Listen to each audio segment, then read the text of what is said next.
Driven is an organization that focuses on building resilience, not just at an individual level, but also at a cultural and an organizational level.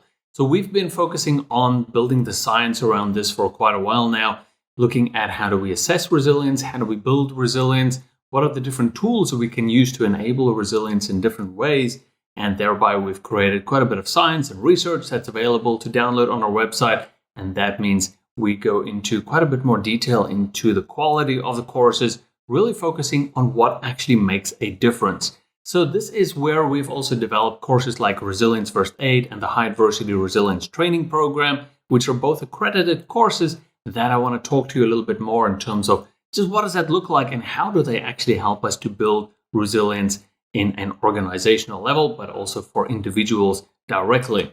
So there are 6 domains of resilience. This is what we can see over here. So this is vision, which is our sense of meaning and purpose, composure, which is more about stress management, down-regulating the limbic brain, reasoning, which is more about our cognitive skills, preventative, adapting.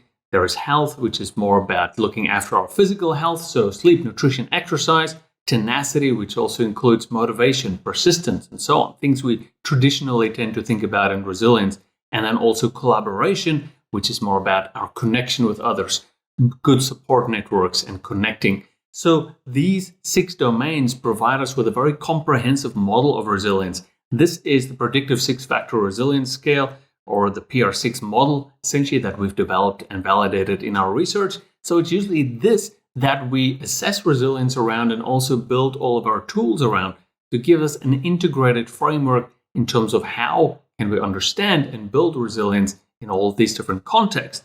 Now, we've been doing assessments with these for quite a while, and what we have found in our research is that when people achieve around 85% plus on the PR6 assessment, that is when they see a 5-time reduction in risk of depression and anxiety and mental illness. So really, that is the protective level of resilience. But in terms of the actual numbers that we're seeing, so we've been assessing resilience and published these results in the National Resilience Index of 2023. There we see that for Australia, for example, the average resilience level tends to be around 60%. It's currently at around 63%. And even in the US as well, we see resilience levels there are currently around 61%. So we've got about a 20+% gap between the average person and that 85% protective range of resilience. So that means there are a lot of people out there. It's around 90% of people that are vulnerable to mental illness, and thereby they're not actually protected. And if we can move people towards that 85% plus range of resilience, that is really where we can then protect people. That is where you personally can become more protected as well. But we need to look into how do we actually create this, because it takes not just individual investment, but also community investment.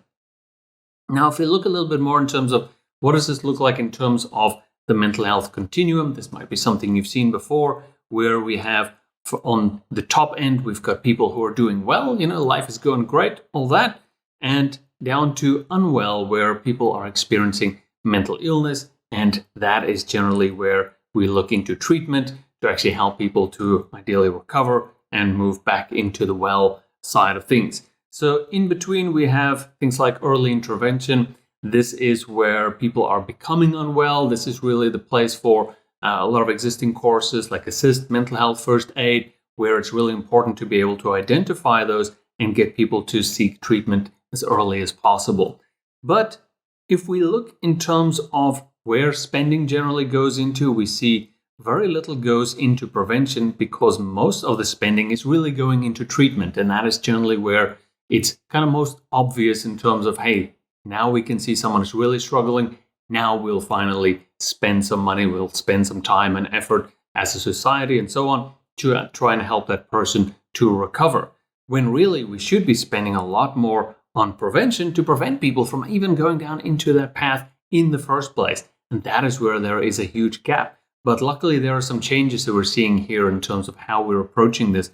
And this is important because if we look at it from this perspective, we see that the vast majority of life is really about prevention. Like this is really life each year. Most people are in that top space in where some are doing really well, Some might be in this middle stage, which is called languishing. So this is where, we're going through life's normal ups and downs. Life is not always great, but it's not always terrible. It goes up and down.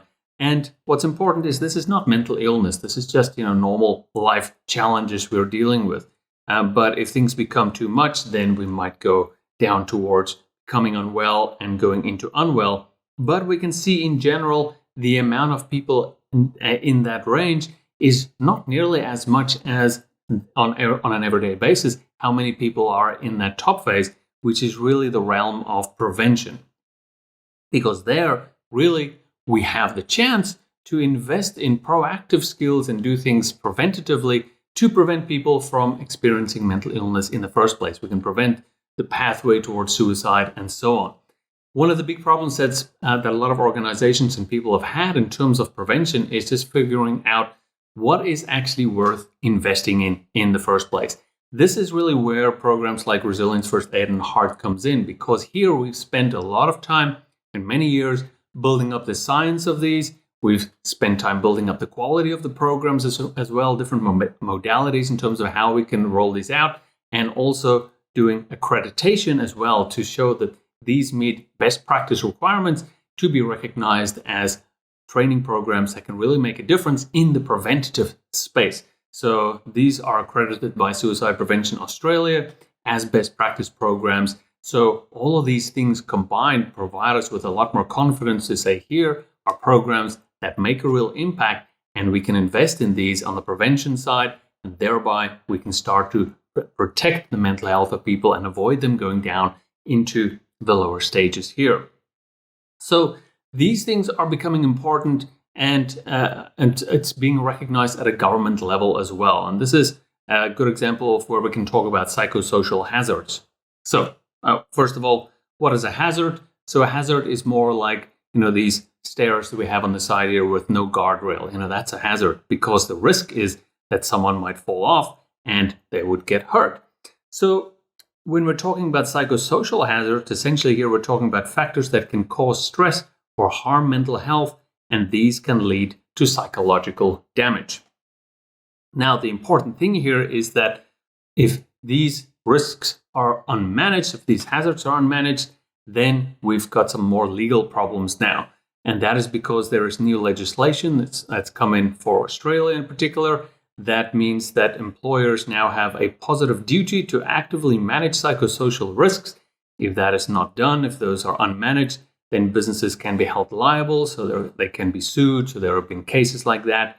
There are other concepts like industrial manslaughter, where if there are suicides in the workplace due to negligence, if that's found to be the case, then there can be 20 years in jail, $16 million in fine for the managers, for the leaders involved in creating that environment. So that is incredibly important, because now not only is there the benefits in terms of investing in a healthy environment, there are now also very heavy legal consequences for not investing in prevention. So this is essentially the government's way of saying that, hey, we need to do a lot more on the prevention side, and if you don't, then there are serious consequences. So what exactly are psychosocial hazards? So here are a couple of examples. So these are listed in the legislation itself. These are not all of them, but if you are interested in learning more, I highly recommend to actually read through the legislation there, because those are important to know about. So these can include work overload or even work underload, like if a job is unnecessarily monotonous or so on, lack of clarity or conflict at work, low control in the environment, which could be anything from not being able to have any say in what you do to not being able to take breaks and go to the bathroom, things like that. Lack of support, lack of resources as well, low procedural justice, where maybe they unfairly target workers or are unevenly applied between different employees, lack of reward and recognition, bullying, violence, harassment, and also exposure to traumatic events. Not only in terms of how are we equipping people to deal with the traumatic events that they might be exposed to as part of their work, but also how do we control how they are exposed to it. So there are a lot of things in terms of the workplace design that play a role in people's exposure to the psychosocial hazards. So these all need to be managed in some kind of way. So the challenge then, of course, is how do you, as a workplace, show that you're managing these hazards, or even how do you as an individual learn how to deal with these and contribute to creating a healthier environment in the workplace. Here we can talk about balancing the investment, because as we just mentioned, there is two sides of this essentially. One is about the individual investment. We as individuals, how are we investing in our own resilience, building our own resilience capacity, increasing the kind of resilient skills and techniques and strategies that we have available to ourselves. But on the other hand, there is the cultural investment.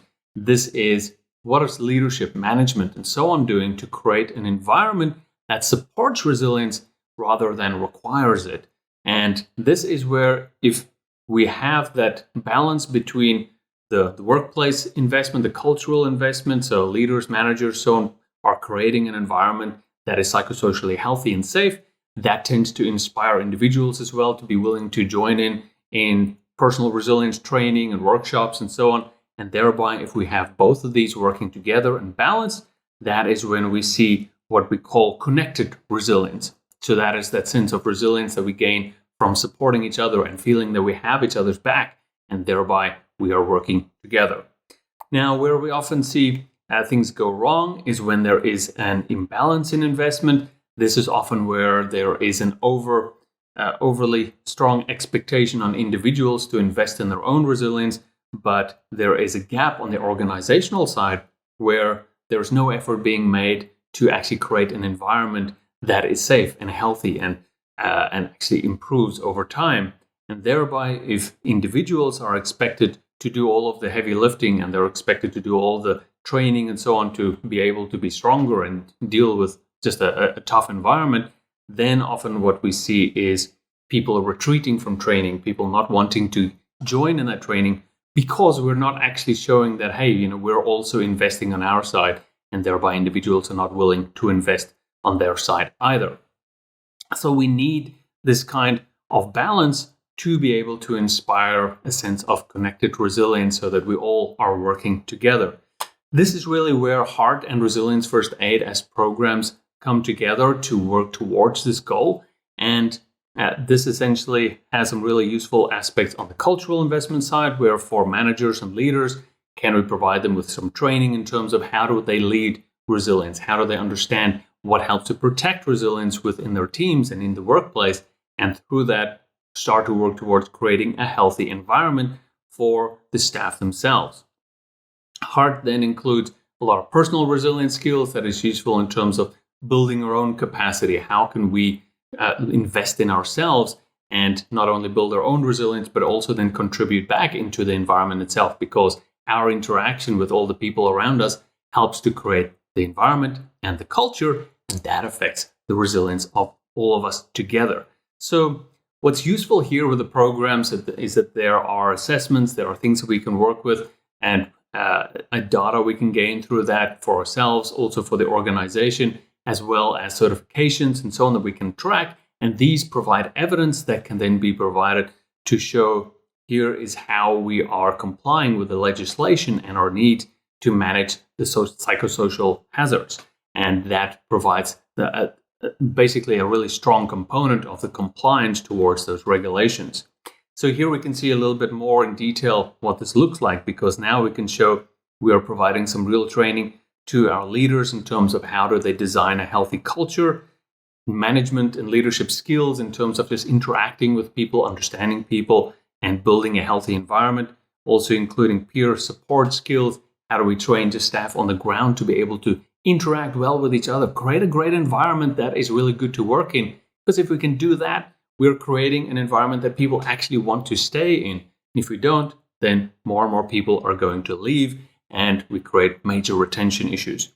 So there are other aspects of this then that goes into HART, which is about, hey, now we have our own personal responsibility to look after ourselves, to actually attend training, use digital resources, invest in ourselves, take part in assessments and surveys so that we can get insight into where we are at, but also culturally for the organization, because these results are really important in terms of understanding as an organization, what can we do? How can we address these needs to then create a better environment for the people themselves?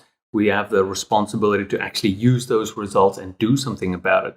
So From there, we as individuals can participate in activities and join in different kinds of initiatives to actually create and to contribute to a better working environment.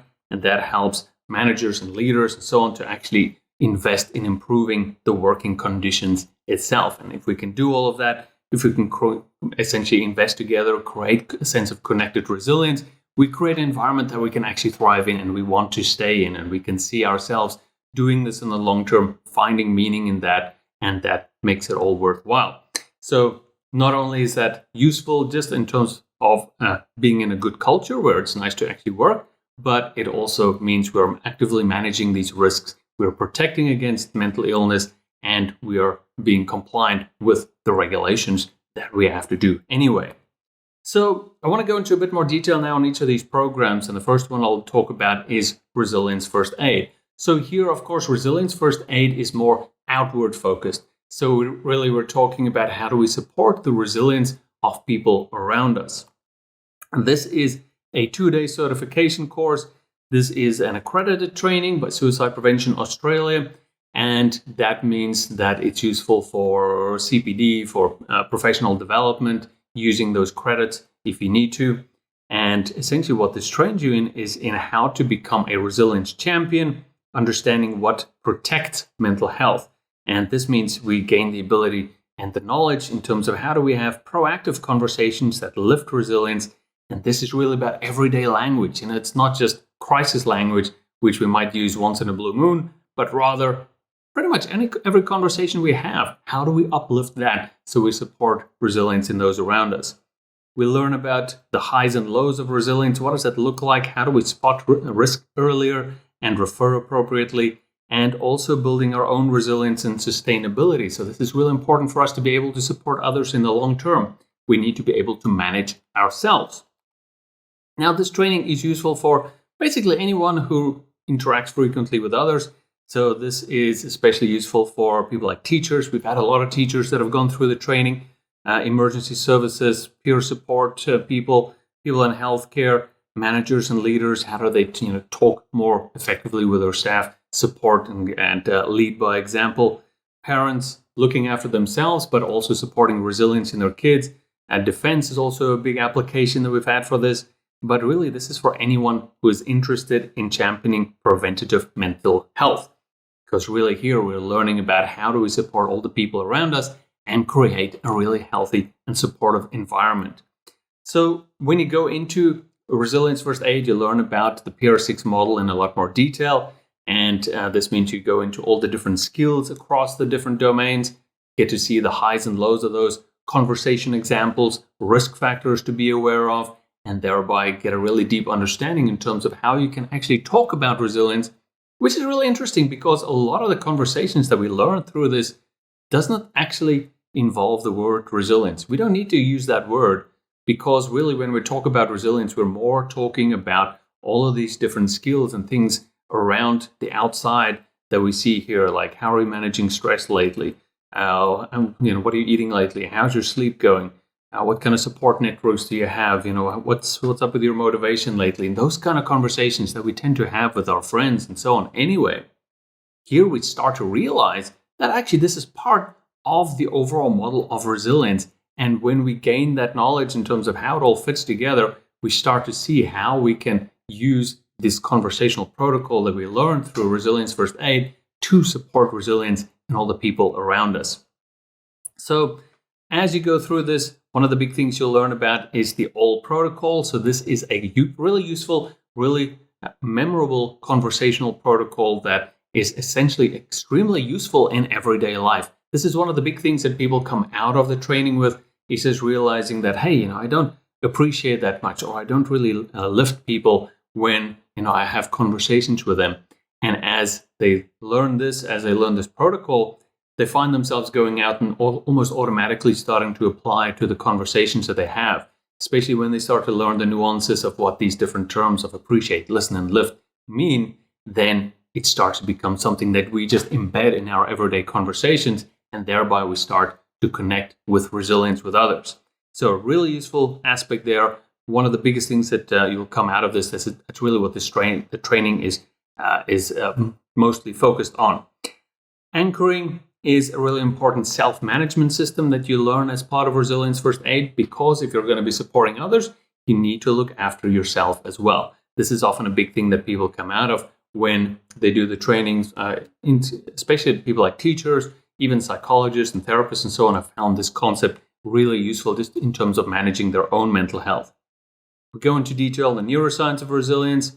We talk about the 6 domains in detail, as we mentioned before. Also included in this is the Resilience First Aid Responder Kit, which includes a bunch of physical resources as well, such as tent cards, wallet cards, these magnetic skill tiles that you can put on the fridge, and has all these different resilience skills on them that you can move around, and basically just things that makes it easy to talk about this, to communicate the skills with other people, spark conversations, because people tend to see all these things lying around and they just naturally lead to conversations where we can talk about all these different ideas around resilience, and we make it more of an everyday topic that we openly can talk about, and makes it interesting and fun and engaging and helps to spread those knowledge and ideas.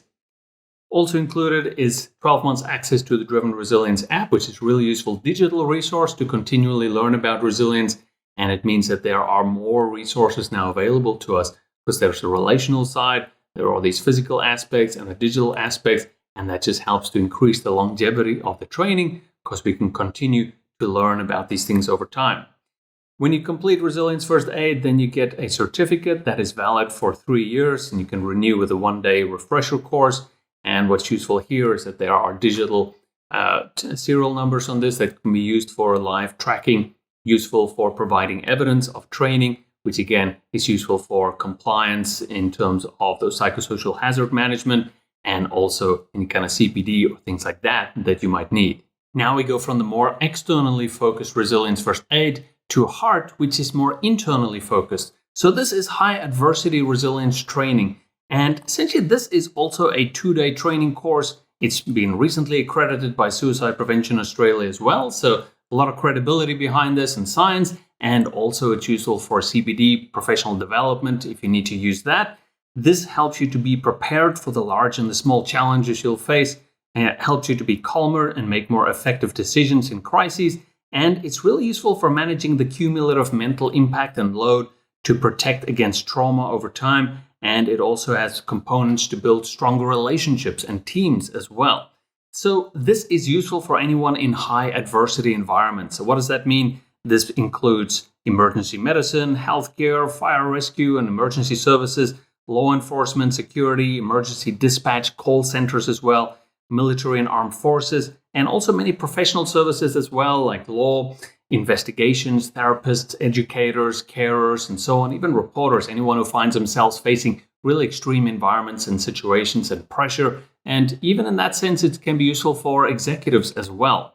So I'll go through a little bit of the training regime, because really this is a specialized course, and I'll tell you a little bit about what's included in the curriculum.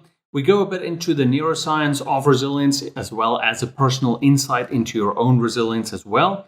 We talk about connecting purpose. So how do you connect your sense of purpose to all the different tasks and challenges you might be facing over time? Managing work hours, so working long hours, working shift, all of these different types of environments. How do we look after ourselves effectively? There are interesting skills like sustainable compartmenting. How do we use compartmentalization as a way to be focused in the work environment itself when there's a crisis or something we need to do? How do we make effective decisions there? And also, how do we then compartmentalize effectively to be able to enjoy our lives outside of work when our job might involve really heavy subjects and things we're seeing? We still want to be able to have fun and put that aside when we need to, and then effectively deal with those kind of things at the right time.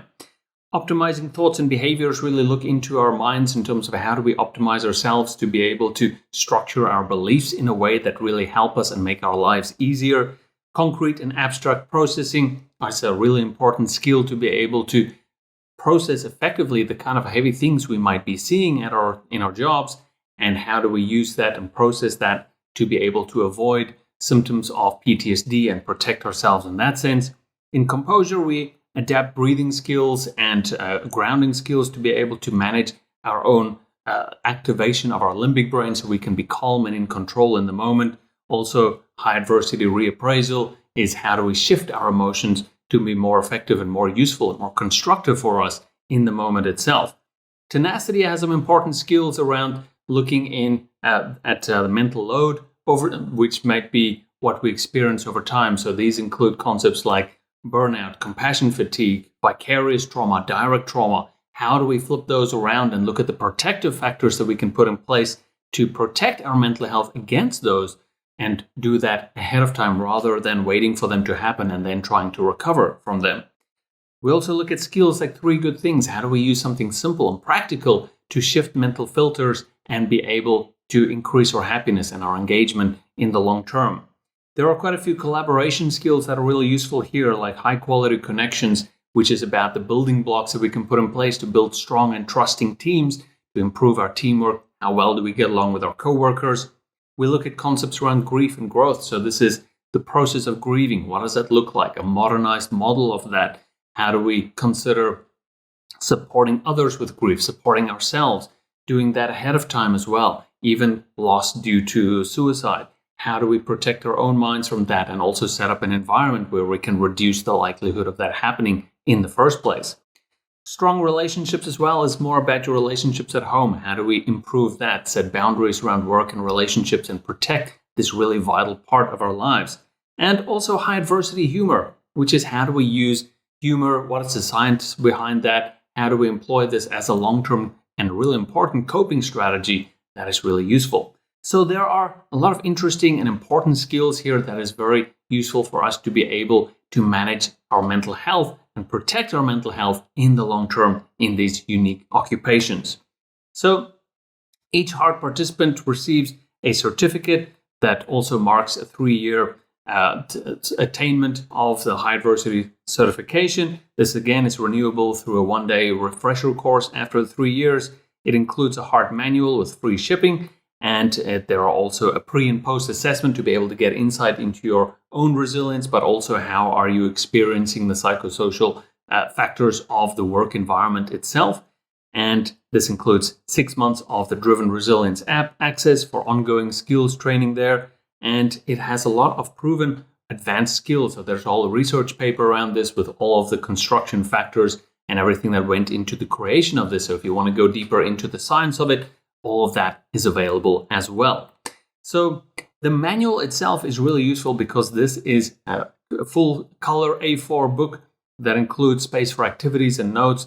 It has many interactive elements as well, where you can scan codes to instantly activate content within the app, like quick assessments where you can get results straight away, techniques like sleep techniques and breathing and other techniques that you can activate straight away and use in the moment. And it helps you to find content again easily after the training. If you want to go back and refer to the things, then all of that content is available. And here you can see what it looks like. Great full color manual. You can see things like QR codes that you can scan to activate those assessments, activities that you can complete within the book itself. Really useful then to refer back to it, and also just turn this into a manual that you can read again. You can also share it with family members at home, so you can start to share these skills. What are the strategies that you're using? If they know it as well, they can support you. It creates a really great environment around you where you can be able to sustain your mental health more easily over time. So, as always, you get the certificate again, where it has the digital serial number as well that can be used for evidence of compliance with the regulatory requirements and also for CPD and so on. And this all then is something that you attain and you can keep within your own records.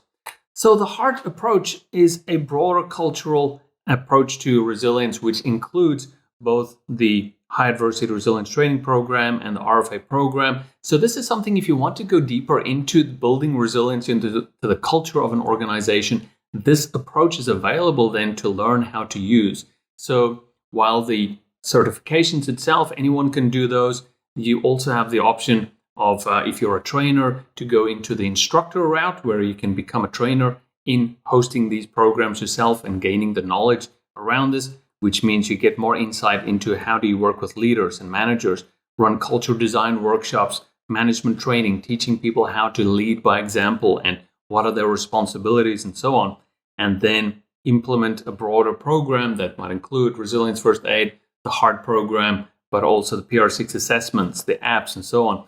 Also even work with family members, running webinars there, training them as well to create a really comprehensive environment that supports resilience. So while RFA and HART by themselves provide a simple pathway to get started in this training, if you want to go deeper into building a real great culture of resilience, then this broader approach is available through the instructor pathway. So this is something that you can expand into to create something more holistic and comprehensive over time. All right, so before I go into too much detail there, I'll talk a little bit about the delivery formats for these programs. So there is live training that's available. So this is available through qualified instructors. This can take the form of in-person training or in a webinar setting. And here you can also work with an instructor to provide customized training for your organization or your teams if you like. If you're looking for something just for yourself, some of the instructors tend to have open workshops that you can find. Here you can go to drift.ai/coaches if you want to find an instructor in your region that you can work with to do live training. The other option is fully online training. So this is self-paced. This is a series of videos that you can work through yourself to then be able to do the training more flexibly. So here you've got a couple of months to be able to actually do the training and complete that. So it makes it really useful for flexible deployment. If you're an organization and want to make this available broadly to your people, maybe they're more geographically dispersed, then this can be a useful way and a really easy way to get a bulk license, send it out to all of your staff so that they can complete the training in their own time. So that is something that we can arrange for you as well. Or if you just want to do it yourself, then you can start anytime by going to drift.ai and just sign up online for RFA or HART. You can just get into that straight away. We'll post the materials out to you so you can get started, and that way you can start whenever you like. So that is Resilience First Aid and HART. There is also the Certified Resilience Workplace Recognition Program that we're launching soon. So keep an eye out for that too. But basically here, this is a good pathway to build a culture of resilience within an organization. So hopefully here you can see the applicability of the two programs, where Resilience First Aid is great in terms of learning how to support resilience in people around you. Really useful skills to have for anyone to be able to connect well and support those around them. And then there's high adversity resilience training, the HART program, which is more about building those advanced internal resilience skills, looking after yourself, protecting your own mental health, and managing the mental load of those kind of pressures that we might face over time. So any questions at all, feel free to get in touch with us over at hellodriven.com. And there are contact details there as well. This is useful for any kind of organization looking to build resilience, move into the proactive and preventative space, because really the more we can build resilience in people around us and in our organizations, the more we can protect mental health and we can avoid people from requiring treatment and going down that path of mental illness. Prevention really is the way of the future here in terms of where we need to go with mental health. So it's been fantastic taking you through all of this. If you have any questions, get in touch with us. In the meantime, all the best.